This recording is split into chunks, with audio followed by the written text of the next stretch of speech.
దాచేపల్లి పట్టణంలో చంద్రబాబు, పవన్ కళ్యాణ్ ఎరపతిలేని చిత్రపటాలకు పాలాభిషేకం నిర్వహించిన పెన్షన్దారులు. ఇక పూర్తి సమాచారం మేరకు పల్నాడు జిల్లా గురిజాల నియోజకవర్గం దాచేపల్లి పట్టణంలో సోమవారం మధ్యాహ్నం 1 గంటల సమయంలో భాగంగా నూతన ప్రభుత్వం ఏర్పడిన తర్వాత పెన్షన్దారులు నేడు 7,000 రూపాయల పెన్షన్ తీసుకొని చంద్రబాబు, పవన్ కళ్యాణ్ మరియు గురిజాల ఎమ్మెల్యే ఎరపతిలేని శ్రీనివాసరావు చిత్రపటాలకు పాలాభిషేకం నిర్వహించారు.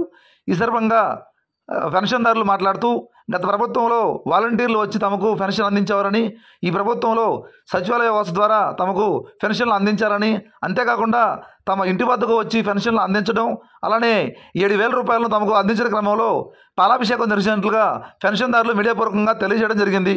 ఈ కార్యక్రమంలో పెద్ద ఎత్తున Telugu Desam party, Janasena party, BJP నాయకులు తదితరులు పాల్గొనడం జరిగింది.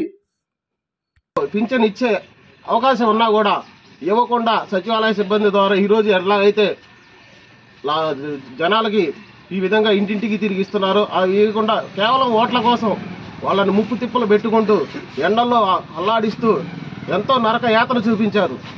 ఈ విధంగా అలాంటిదేమి లేకుండా ఈరోజు చంద్రబాబు నాయుడు ఆదేశారు ఉదయం 5 గంటలకే ప్రతి ఒక్క సిబ్బంది వచ్చి జనాలకు సేవ చేస్తూ వారి పింఛన్ ఇంటి వద్దకే ఇవ్వడం జరిగింది. ఇది ఆంధ్రప్రదేశ్ రాష్ట్ర చరిత్రలో కని విని ఎరుగని ఒక ప్రథమ ఘట్టం. ఇదే విధంగా ఈ రోజు అనేది భారతదేశంలోని ఎన్ని రాష్ట్రాలు అయితే ఉన్నాయో అన్ని రాష్ట్రాలకు ఇది ఒక సమయస్ఫూర్తి. ఈ విధంగా మన రాష్ట్రంలో అన్ని హామీలు నెరవేర్చుకుంటూ ముందుకు వెళ్తారని కోరుకుంటూ పవన్ కళ్యాణ్ గారికి, చంద్రబాబు నాయుడు గారికి ధన్యవాదాలు తెలుపుకుంటూ ఇక్కడికి వచ్చిన ప్రతి ఒక్కరికి కృతజ్ఞతలు తెలుపుకుంటున్నాం.